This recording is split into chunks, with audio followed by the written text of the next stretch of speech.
tayo dito lahat. Huwag niyong isipin na mayaman ka, mahirap ka, mataas ka. Hindi. Pag nandito na po tayo sa Ascendra, pantay-pantay po tayo lahat. Clear po ba? Yes. Okay. Number 5, alignment. Ito, lagi na itong tinuturo noon pa. Bata pa lang, ano sabi? Align, align. Ang align, ito, nag-discuss ko po ito, napakasimple ng alignment. Tandaan niyo lang po yung seat. Yung seat na word. Okay, ano tong seat na to? Sound. Teka lang ha, alalahanin ko. Emotion. Action. Thoughts. Dapat maging align to. Gusto kong yumaman. Sound. Ano dapat ang emotion mo? Masaya. Positive. Anong bibig mo? Mayaman. Anong emotion mo? Mayaman. Ano dapat ang action mo? Mayaman. Mahaba matulog. Puro reklamo. Kasi si support partner ko hindi ako pinutulungan. Kasi yung hub namin walang aircon. Kasi hindi masarap yung ulam. Thoughts mo dapat? Mayaman. Sound? Mayaman, mayaman. Kahit walang pera, mayaman. Bakit ka mayaman? Maraming ibang tao, for them to sustain their life, gumagastos ng milyon-milyon sa hospital. Kung ikaw wala kang ginagastos, nakakatipid ka ng milyon-milyon sa sarili mo. Kaya ngayon pa lang, ano po kayo? Mayaman. Ano dapat ang mission mo? Mayaman. Dapat ang mayaman pumapasok sa lugar na Mayaman. kumakausap ng mga Mayaman. pumupunta sa lugar na Mayaman. kasi ang emosyon mo Mayaman. ay marereklamo po ba na mayaman? Wala. Tuwa nga sila sa reklamo kasi pera yun. Oo, kasi may kaibigan ako. Nag-run out ng 1 linggo. Magkakakurente na after 2 days, sabi ng pinsan ko, sana mga 2 linggo pang run out. Sabi ko, bakit? Inon niya, generator niya, nagpapacharge siya. 20 pesos per hour. Eh, nag-charge sa kanya mga 100, kumikita siya mga 5,000 isang araw. O di kung 1 linggo pang extension, di 35,000 yun. Habang yung iba, namang problema, run out na naman. Sana tumagal pa, sana tumagal pa. Ganun ang bottom line noon. Kaya sa akin, matuwa kayo na maraming negative sa networking. Mas matakot kayo pag lahat yung positive. Ang pinakamahirap na recruitin, hindi negative. Kung hindi, positive. Dito yayaman ka, wala ko. Dito magkakotse ka, wala ko. Actually, dami ko nga kakilalang mayayaman na. Okay, nasasali, ayoko. Paano ba kukumbinsin? Wala kang opening kasi positive naman siya. Ayaw niya lang sumali. Buti pa yung negative, pag na-positive mo, sumasali. Kaya maging masaya kayo na marami pang negative. Clear po ba tayo? Kaya, eto, reminder po to. Pag may mga GP kayo na mga hinahandle, madrama, teka lang, hindi ka align. May problema kasi ako. Hindi ka alam. Gutom na kasi ako. Hindi ka alam. Kasi magtatawanan Kaya na kailangan lang ito ng training na mag-gamit. Diba? Tara, solusyonan na lang natin. Kasi may mga iba, ako hindi ko talaga po pinapahaba kasi sayang ng oras. Ang tao naman, pagkadrama, iiyak, makikinig ka ng pagkahaba-habang kwento ng buhay. Ang dulo lang naman, susolusyonan mo. Hindi tanggalin na natin yung drama. Ano drama mo? Ano problema mo? Solusyonan natin. Mas madali pa. Nakigets mo natin?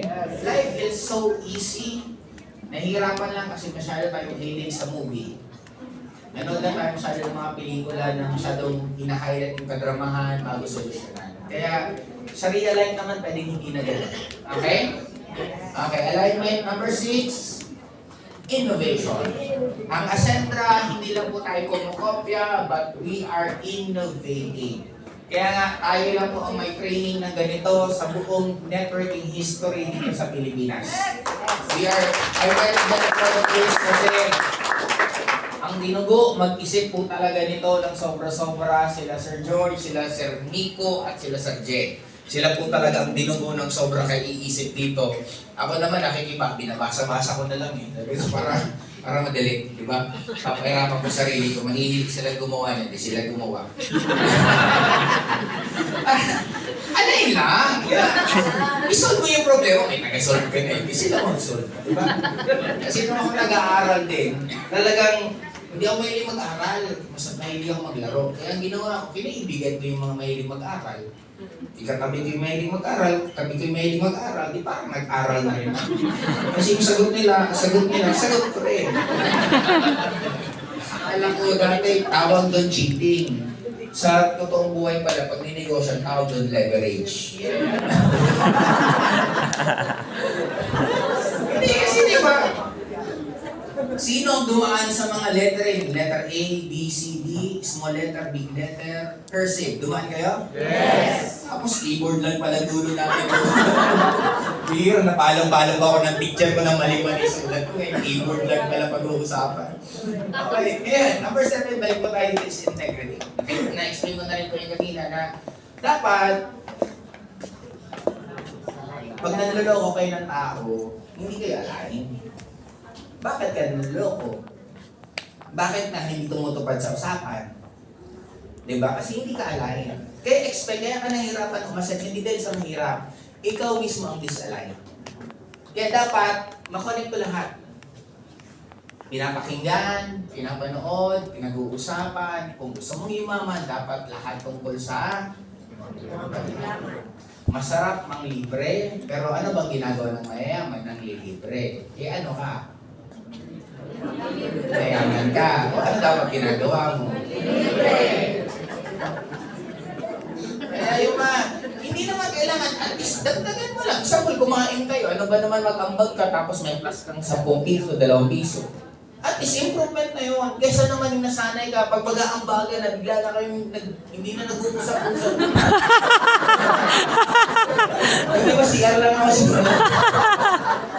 Di ba dapat pag mag-aambagan, unahan. Kung hindi mo naman kayang librehin lahat, at least sobrahan mo na lang yung kinain mo. Or di yung minsan magkaroon ka ng initiative, sige, libre ko na yung rice, o sige, libre ko na yung soft drink. Magsisimula lahat sa atin eh. Clear po ba tayo? Yes!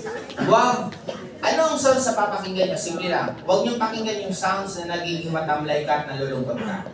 Pinaka-sounds na huwag niyong pakinggan, love song. Lahat ng love song, pinapababa ang energy nyo. Di ba? Sino, maganda pa ba naalala mo pag love song? Di ba? It's cool, di ba? Hindi ganyan. Mas maganda na. Ako ang favorite ko naman noon, nung hindi pa masyadong sa mga music, Christian song. Gusto ko mga Christian song kasi uplifting siya eh. Na parang gumagaan sa pakiramdam. Kung hindi ka, I do suggest na umattend ka ng mga Christian worship tuwing Sunday. Kasi parang actually, ang networking, pinattern ko siya sa religion. Kung dati, power, grabe. Sa religion naman, amen! Di ba? Doon lang naman siya pinattern na halos same yung energy na nafe-feel. Kaya kung gusto nyo mas maano din, ultimo po pagkain. As much as possible, avoid nyo po junk foods. Avoid nyo po sana canned goods. Kaya sana medyo ma-effort lang po talaga siya. I do understand kasi ang dilata, ang dali, initin lang, or minsan kahit huwag nang initin, pwedeng kainin. Pero pag laging ganun kinakain mo, yung energy nyo po mababa. Para mas maintindihan po ninyo, yung dasal natin, nagiging powerful po ang dasal kung marami pong nagdadasal. Kaya masarap magdasal minsan sa church kasi marami kayo. At lalo na pag naka-high ceiling. Di ba mapapansin mo ang lahat ng simbahan mataas kasi ang dasal is energy. Di ba nagsasalita? Vibration lang naman siya. Pag nasa loob ka ng matataas ang ceiling, yung vibration ng dasal mas malakas. Mas marami kayo, mas lalong lumalakas. Kaya dapat kayo, ang dasal natin, pag nandun ka sa low vibration, hindi po siya naririnig ng mga nag-grant ng dasal natin. Mas masarap magdasal, mag-attract. Dasal and attraction is just the same. Mag-attract ka ng gusto mo pag nandun ka sa positive. Pag nandun ka sa low vibration, mas mahirap. Kaya dapat you need to work it out paano ka laging positive. Isang way para maging positive, gumalaw ang katawan. Huwag na huwag kang uupo ng mga 3 hours, 4 hours na matagal, hindi po siya maganda. Kaya kung kaya niyong humataw, na naglalakad ka, mag-headset ka na lang, doon ka sa lugar niyo maglakad-lakad, much better. Maligo, kung kaya niyo po mas gusto niyo mabilis, magibagat ang energy niyo, maligo po kayo may asin. Bumili ka na ng asin, hindi po okay gumamit ng asin ng, ano yan? Yung iodized salt. Kasi baka naman na-positive mo yung energy mo, na negative naman pulsa mo. Di ba? Bili ka ng asin sa palengke, mas maganda yung rock salt. Tapos, ang gawin mo, tunaw ka ng 1 kilo na asin, ilagay mo sa balde, habang tinutunaw mo yung asin, idasal mo na lahat ng gusto mo. Mayaman ako, executive na ako, nakatravel ako. Lahat ng mga attraction nyo dapat laging present tense. Huwag kang mag-a-attract ng future tense. Huwag yayaman ako. Huwag yun, dapat mayaman. Lagi nyo sasabihin sa sarili nyo to the point na makumbinsin nyo. Paano nyo malalaman na kumbinsido ka ng mayaman ka pag hindi ka na nagre-react? Mayaman ka, kalokohan. Yung mag-isa ka na lang natatawa ko. Mayaman, may utang ka, may ganito. Dapat hindi na pumapalag yung sarili mo. Pag hindi na pumapalag sarili mo, good sign na yan. Hanggang dumating sa point na pati yung kasama mo, alam nila. Di ba minsan ganito yan, sa isang hub, alam mo na kung sino yayaman eh, kasi sa sipag pa lang, sa galaw pa lang, alam mo na eh, kaya dapat makumbinsin nyo, ultimo yung mga kasama nyo. Hindi makumbinsin na kinausap nyo, ha? Makumbinsin na parang, eto, kung nasa hub kayo, pag tinanong kayo, sino ang pinakamasipag sa hub? Hanggang hindi mo naiisip sarili mo, malayo-layo ka pa. Sarili mo na nga lang, hindi mo pa kinampihan. Pangalawa, pag yung lahat ng kasama mo sa hub, iisa ang turo, lahat papunta sa'yo, magandang sign yan. Kaya don't ever think na magiging successful ka sa life. Sino ang pinakamagaling? Hindi mo lang nagturo man lang sa'yo. Kaya yun ang sinasabi ko na dapat maging align kayo dito ng sobra. Clear po ba tayo? Yes! Okay. Malapit na tayo matapos. Basta ito yung DNA po natin lahat. Okay, basahin po natin from 1 to 7. Okay, 1, 2, 3, go! Purpose-driven connection, inclusivity, alignment, innovation, integrity. Sa mga nagsisimula, mangopya ka lang ng lahat ng ginagawa ng upline mo sa lahat ng tama, kopyahin mo. Don't worry. Habang nagkokopya ka ng iba't ibang tao, you will have your own identity.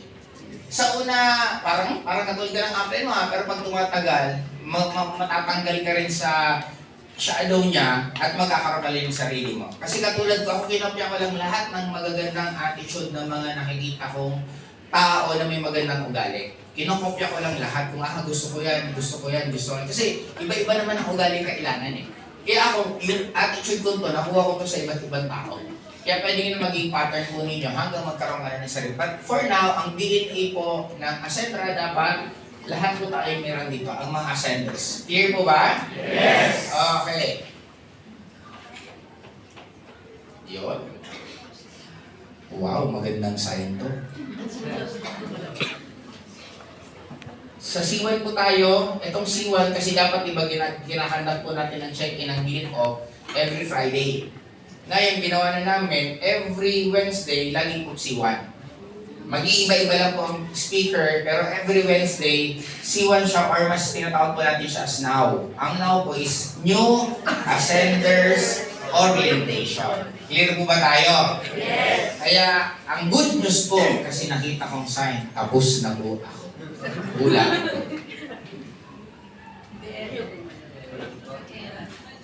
Ay, meron pa. Anong reaction? Positive pa rin! Okay! Meron pa!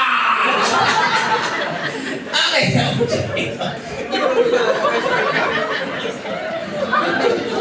Marami pa. Okay. What separate pilots from passenger? Meron pa pala. Align. While passenger wait for direction, pilots set the course while others hope for smooth sky, leaders train for turbulence. Ibig sabihin, May mga iba nga dito na paano daw hindi ma-reject. Sabi ko, kung gusto mong wag ma-reject, wag ka mag-recruit. Ang rejection kasi is normal. Bakit gusto nyo mawala sa inyo yung lahat ng naranasan ng lahat na naging successful na tao? Di ba dapat baliktad nga? Dapat ang gusto mo, mas marami kang Rejection. Kaya ito, expect nyo, pag yaman nyo po, pupunta kayo ng office ng paulit-ulit, mapupuyat kayo minsan, magugutom kayo minsan, pero that's part. Kasi success in network marketing doesn't start with scripts or sales, it starts with a cockpit between your ears and your mind. Para ganyan na, shift tayo. Masarap nung patapos na, di ba? Lalo na nung sinabi kong tapos na. Lalo din ako kiniligaw kasi ito tapos na, makakapagkape na ako. Meron ba pala? Kasi magreklamo ka, hindi. Galingan na lang natin. Okay, yeah. Ang biro sa buho.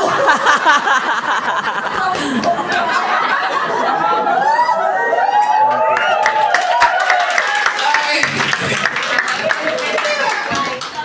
Kaya ka lang, ganun talaga buhay. Okay. Totoo talaga. Okay. Hindi pa naman mabilis. Isa't kalahating oras pa lang ito. Mga 2 oras naman ito. At least 30 minutes malamang kapasan. Small time attitude. Flying low when you're built on altitude. Ano ang point ko? We are created in the image and likeness ng Panginoon. Ibig sabihin, napakagaling ng bawat isa sa atin. Gaano tayo kagaling? Pag may sunog, kaya magbuhat ng rep. Nang mag-isa ka. Pagkatapos ng sunog, 4 na kayo nagbabalik ng rep. Alam natin lahat na may tinatawag na Super adrenaline. Never in your mind, what if kaya mong i-on off ang adrenaline? Walang-wala kang pera. Nung may na-aksidente, nagkakapera ka. Walang-wala kang pera. Nung may sale sa mall, nagkakapera ka. Nung mag-birthday ka, nagkakapera ka. Ang tawag din adrenaline. Now, ang point ko, hindi ka nandyan kasi mahirap ka. Nandyan ka kasi mahirap kang mag-isip. Hanggang kailan kayo tagapalakpak? Sa matatagal na sa industriya, kailan mo isusumpa na lagi kang tagapalakpak? Ayaw mo ba na ikaw naman ang papalakpakan? Ayaw mo ba na ikaw naman nagpapakita ng results? It's all in your mind.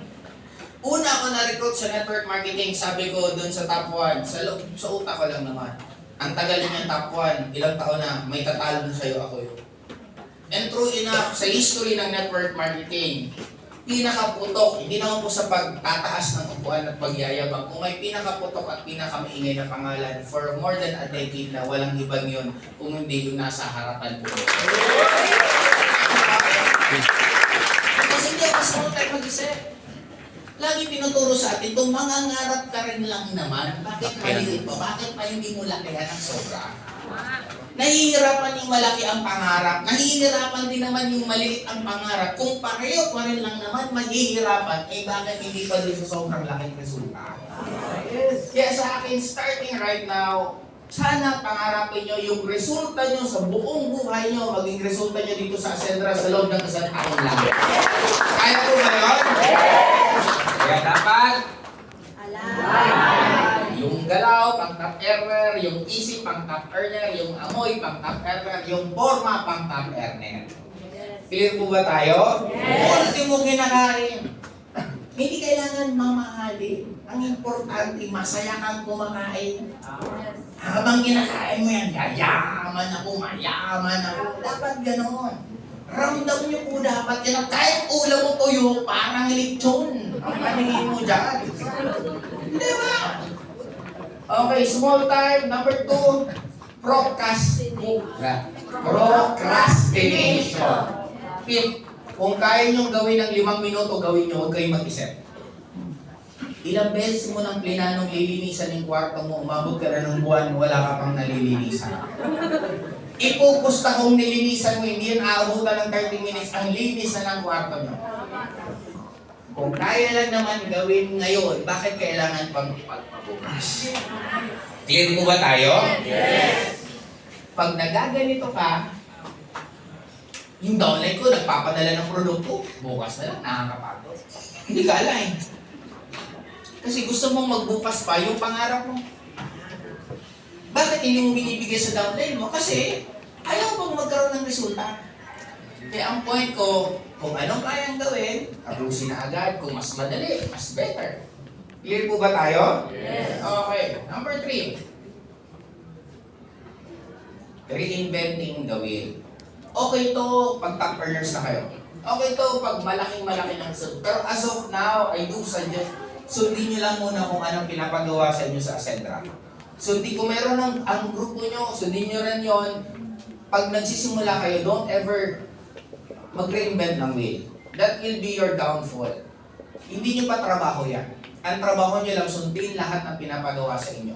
Kung pinagbibenta ka, magbenta ka. Pinag-online ka, mag-online ka. Pinapagawa ka ng video, mag-video ka. Kung ano ang inuutos sa inyo ng mga apply nyo, sundin nyo muna kasi dinidevelop pa lang po kayo. Pero kung malalaki na kayong grupo, matagal na sa industry at meron, you can already reinvent your wheel. Pero as start, pakiusap mo muna, huwag niyong komplikado. Huwag niyong gawin yung hindi niyo pa trabaho. Clear? Yes. Okay. Number 4, low self-worth. Ito yung, kung ito kasi ang nangyari sa inyo ng kabataan nyo, I do understand na minsan sabi ng magulang mo, anak, may bisita, pasok ka sa kwarto, huwag ka munang lumabas. Nakakabagsak ng self-worth yun eh. Kasi bakit ako hindi haharap? Tama? May mga ganun eh. You cannot also blame your parents kasi pag nag-blame kayo, hindi po kayo align. You need to understand your parents, they're also first time na maging parents. Kaya kung ano man ang sama nyo ng loob sa kanila, pwede po ba starting ngayon, putulin nyo na? Tingnan nyo gaano nila kayo kamahal. Tingnan nyo paano kayo nila inalagaan. Tingnan nyo pa paano dumating sa point na even sa pinagdadaan nila and yet, andyan pa rin sila para sa inyo. Ang lahat ng magulang natin, minahal nila tayo sa perfect pagmamahal na alam nila. Na maybe for us, hindi tama, pero para sa kanila yun ang perfect. Kaya tanggalin natin po yun for us na magkaroon ng mataas na self-worth. Maganda po kayo. Walang taong pangit. Di ba sabi ko nga, parang sa lahat ng magkakaibigan, ikaw yung pinakapangit, magpalit ka ng kaibigan. Maghanap ka ng kaibigan na mas mga pangit sa'yo. Para daratingan tayo sa magkakaibigan na yun, yan yung pinakamaganda. Di ba? Naging maganda ka na. Walang pangit na tao, malamang mali ka lang ng market.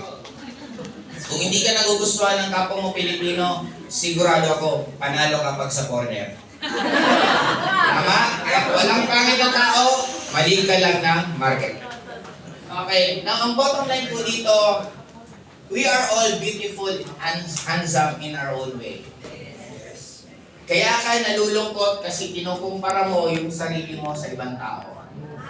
Malamang maybe matagal ang resulta mo, what if pagdating naman pala sa dulo, ikaw yung pinakamalaki. Yes. Kaya you have your own story, you have your own chapter. Be inspired sa resulta ng iba, pero huwag ka naman maiingit sa nangyayari sa kanila. Darating at darating ang time mo. Hindi man sabay-sabay yung resulta, hindi man lahat resulta ng mga ganitong oras, pero end of the day, pag naniwala ka at naging alay ka, sigurado ko darating at darating ang time. Hindi po ba tayo? Kung lagi ka pong naloloko ng iba't ibang mga karelasyon mo, ang tinuturo ko sa'yo, yung hinahanap mong pagmamahal sa kanila, ang tinuturuan ka na, ikaw kasi mahalin mo muna sa sarili mo. We are a reflection of what we are inside. Kaya hindi ka minamahal ng mga taong yun kasi ikaw nga mismo, hindi mo mahal sa sarili mo. Kasi minsan, mamahalin ko siya para mahalin niya ako. Mali. Mahalin mo sarili mo at para mahalin mo siya ng katulad ng pagmamahal mo sa sarili mo. Huwag natin hanapin sa iba yung gusto natin sa sarili natin. Ang gagawa doon, tayo at tayo at tayo lang. Clear po ba? Yes. Sinong unang magla-like ng post mo? Ako. Oh. Sinong maniniwalang magaling ka? Sinong magsasabi sa'yo na darating ang time niya, yaman ka ng sobra-sobra? Ako! Sino ang pinaka-fans club mo na number 1? Ako! Yun po yun. Love niyo po ba sarili niyo? Love mo, sir. Kaya huwag niyo pong I love you. expect sa ibang tao kasi ikaw naluluwa. Kasi lahat tayo, we are beautiful, we are handsome. Yes! Huwag niyo pong i-downgrade ang sarili niyo kung nakukumpara ka sa ibang tao kasi hindi mo fault yun eh. Ikaw ang pinaka-dapat may obligasyon sa sarili mo. Clear po ba tayo? Yes! Okay, number 5. False expectation. Expecting smooth skies with no turbulence. Hindi ka papalakpakan kung madali dinadaanan mo. Ang tao, we are a cruel na creation sa earth na to. Hindi natin pinapalakpakan ng madali. Ang pinapalakpakan natin yung mahihirap. Kaya expect, if you really want na maging magaling sa ganitong industriya, marami ka talagang dadaanan. Pero tip ko na lang sa inyo, just like what happened to us, we're expecting tapos na, hindi pa pala. Ngiti ka na lang at galingan mo lalo. Kasi nandyan eh, umulan na rin naman, nabasa ka na rin naman, maligo ka ng masaya ka. Di ba natin na naulan, kasi ulan. Enjoyin mo nandyan ka na eh. Clear? Number 6. Money first mindset. Ito again, sabi ko nga, you need to be a problem solver. Tulong muna, support muna, galingan mo muna. Sa mundo natin, you will never be paid if hindi ka magaling sa ginagawa mo. Kaya huwag kang hindi ba ka-apply kumikita? Marunong ka ba mag-invite? Hindi, nahihiya ako. Wala. Tandaan mo ito na lang. Nung dati nakuha namin si Bambo, imagine mo kay Bambo, 1 million, 5 kanta. Kay Parokya, 5 kanta, 2 million. Sabi ko, grabe yung mga taon to, di ba si Bambo ganun lang. Tapos sabi ko, 1 million. Tapos tayo, pag magbibidyo okay, naguhulog pa tayo 5 piso para lang gumanda. Because they're good on what they're doing. Kaya don't ever expect na you will be paid sa ganitong industriya kung hindi ka marunong. Magaling ka dapat mag-talk, magaling ka mag-recruit, magaling ka mag-invite, magaling ka dapat sa lahat ng aspeto. If you are that, money will follow. Clear? Yes. Kaya pag hindi ka pa kumikita ng malaki, ibig sabihin, may mga dapat pang i-improve sa'yo. Okay? Number 7, listening to dream stealers. Ito yung the flight hijackers. Ibig sabihin, bago ka makinig sa isang tao, tingnan mo muna buhay nila. Ang tanong, gusto ko ba buhay nito? Ayaw, huwag ka pong makinig. Kasi minsan nakikinig tayo kahit kanino. Yung taong yun, nangungutang pa sa'yo, yung taong yun, wala pang pera, tapos makikinig ka. Di ano, mangyayari, di dalawa na kayo. Kaya sa akin, makinig ka lang dun sa tao na mamamotivate kayo. Clear mo ba? Yes! Okay, number 8. Taking too much baggage. Hindi nyo po problema ang buong mundo.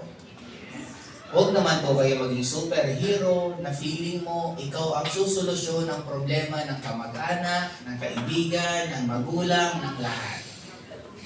You have your own story, you have your own problem. Huwag mo munang pakialaman yung karma ng ibang tao. May iba na ito problema ko, ang sagutin mo na lang, pare, pasensya ka na, love kita, pero yung karma mo, sa'yo yan, hindi ko mo lang ibunin yan. Clear po ba tayo? Yes! Hindi lahat ng tulong nakakatulong. Yes!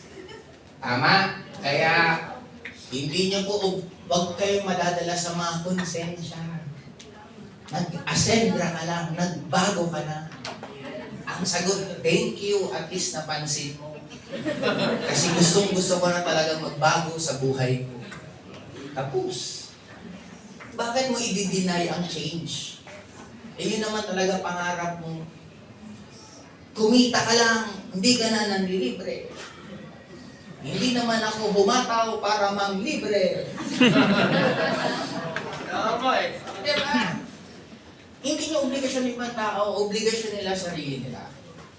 Mas magiging magandang mundo natin if you're going to be responsible enough. Sabi ko nga, gusto natin magbago ang politiko. Hindi magbabago ang politiko hanggang hindi magbabago ang botante. Tayo ang may kasalanan, bakit nauupo pa rin yan ng mga taong yan? Ayaw mo ng corrupt, ikaw mismo. Huwag tayo dyan maliit, doon tayo malaki. Galit ka sa ghost project. Nung estudyante ka, may ghost project ka rin. Tama, may 100, may project. Tama?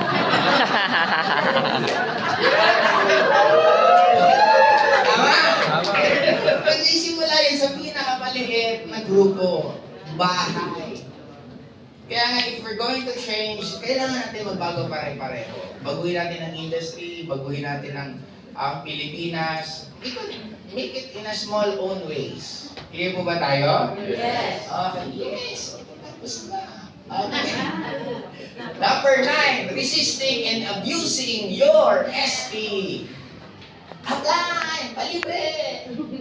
Apply! Pasakay! Apply! Pabuhat ng baggage! Sa product! Tinawag mo pang apply niya. Ang apply ng mentor niyo, you need to love them kasi isa sila sa nagtiwala sa'yo sa panahon na minsan nawala nang nagtiwala sa'yo. You need to love your mentor kasi kadalasan iisa lang yan. Hulog yan ang langit. Siya ang naging way kung nasaan ka man ngayon.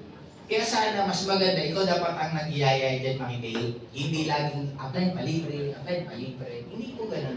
Kasi hindi magiging maganda ang relationship nyo kung one-sided. Mas ma-healthy, kaya nga di ba sabi kanina, mas enjoy ang mag-seminar ng ganito pag nagre-react ang audience. Pasalitan mo kasi kahit 5 oras, basta maganda ng reaction nyo, tuloy-tuloy tayo eh. Yes. Pero subukan mo magsasalita ka, grabe ng effort mo yung audience, di ba? Parang... ang hirap eh. Di ba? Kaya, in relationship, it always takes two to tango. Both giving and receiving, giving and receiving. Mas malala ang obligasyon ng upline kasi ilan kayo, gaano kalaki ang nire-receive niya ng mga problema. Iilan lang din kayo. Kaya para sa akin, you should learn to love, respect, and talagang dapat iparamdam mo rin sa upline mo na lalo siyang ganahan maging upline. Kaya po ba? Or SP. Okay? Lastly, sana, fear of rejection. Ito yung sinasabi ko na hindi po pwede na matatakot ka dito na lahat ng top earners, lahat ng magagaling, marami silang nito. Paano nyo malalaman na magaling ka na pang top earner ka na? Hindi na kayo nasasaktan ng rejection. Present, ayaw, okay. Present, ayaw, okay. Present, ayaw, okay. Ang baguhan ano, present, ayaw mo. Ayaw mo.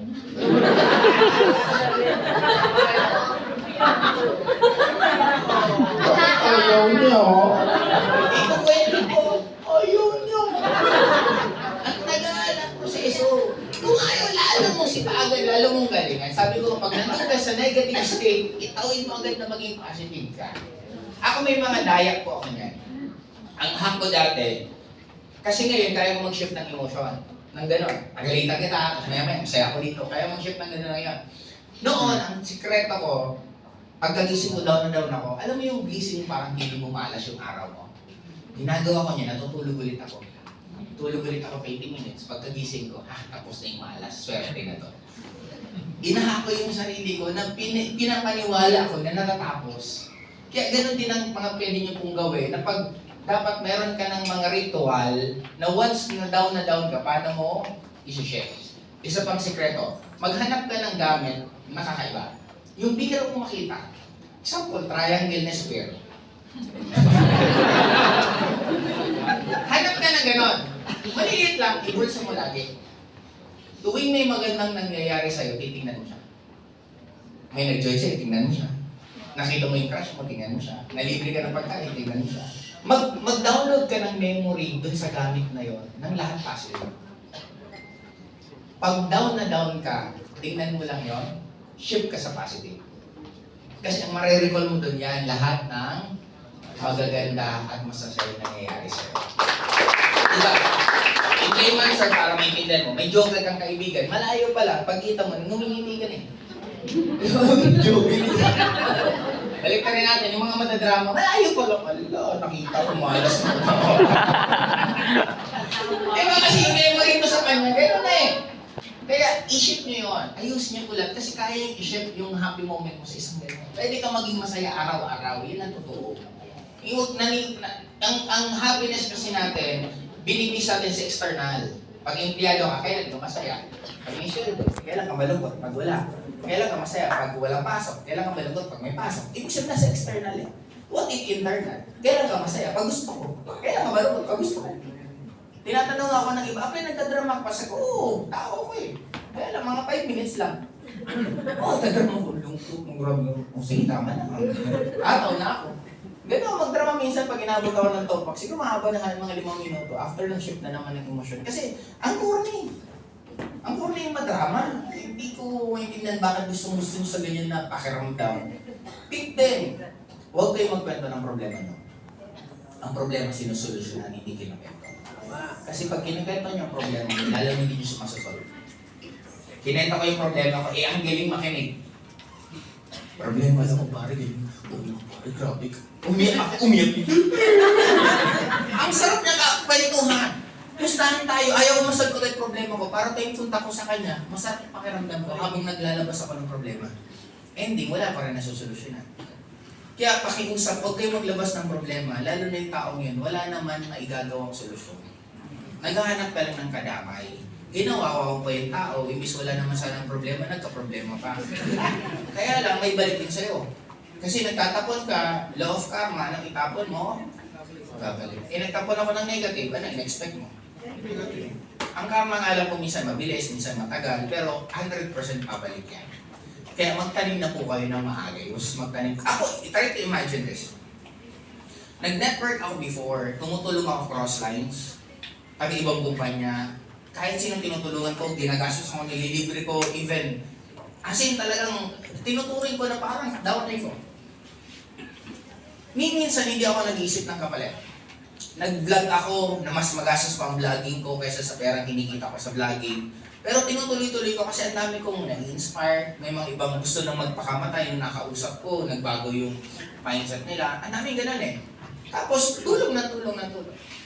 Hindi ko inisip yung harvest period o balik sa akin. Kasi for me, sabi ko, okay naman ako Lord. Sabi ko, maayos naman buhay ko, nakakain naman ng tama, maganda naman pamilya namin. What more I could ask for?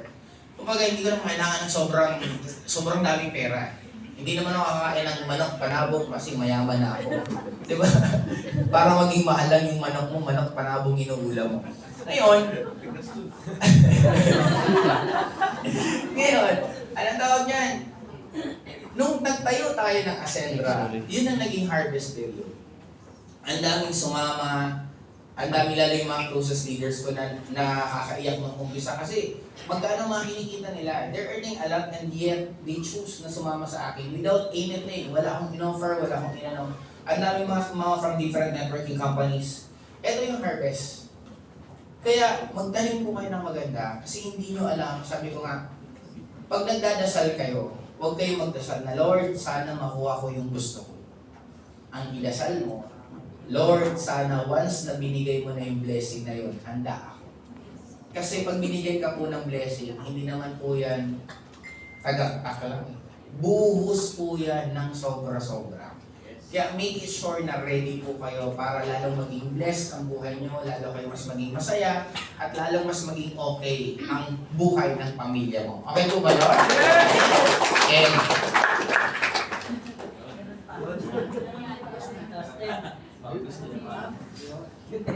oy, mga ganitong may mga message na. Magandang sign. Okay. Basahin nyo ulit. 1, 2, 3, go! Victory is found in the house, is rolled on the ground. In short, sabi ko nga palagi, it will always start from within. Kung ano gusto nyo makita nyo outside, magsimula dito. Gusto nyo magkaroon ng abundant life, magsisimula dito. Gusto nyo ng punong-puno ng pagmamahal, magsisimula po dito. Clear po ba tayo? Yes! Okay. Oh.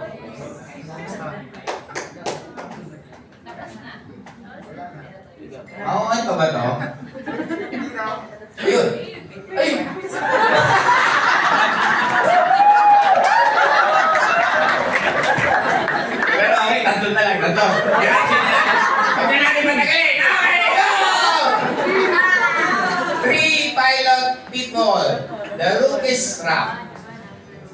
pinaka-simple, may ilan to. Naalala ko din. Ang pinaka-bottom line, don't stop in free flight. Nasimulan nyo na mag-ascendra, tuloy-tuloy nyo na.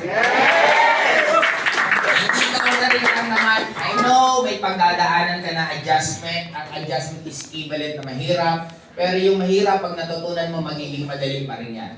Kaya in short, ituloy-tuloy mo lang habang nagsisimula ka dito kasi lahat na nakita mo top earner, tinuloy-tuloy lang nila. Number 2,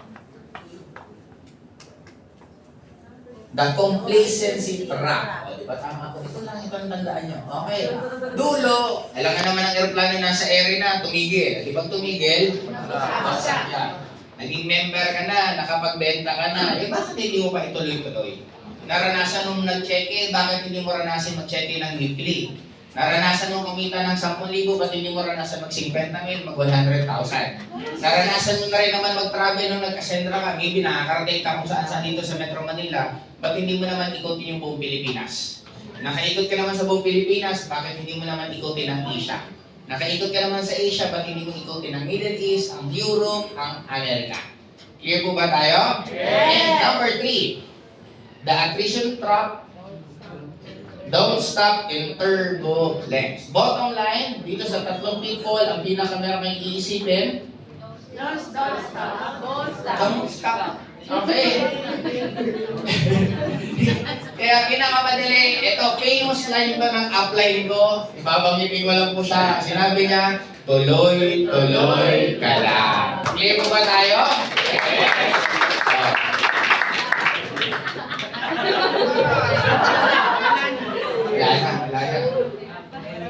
Kaya lang.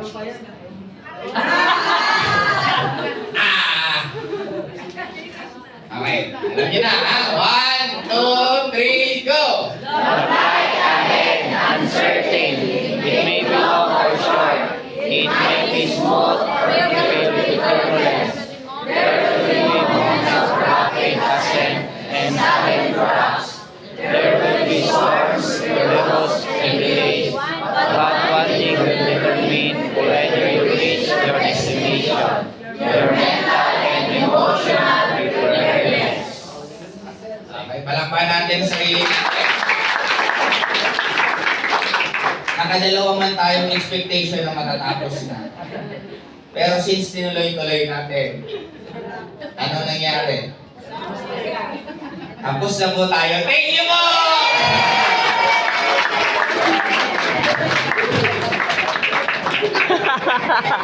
Picture na tayo lahat. Picture!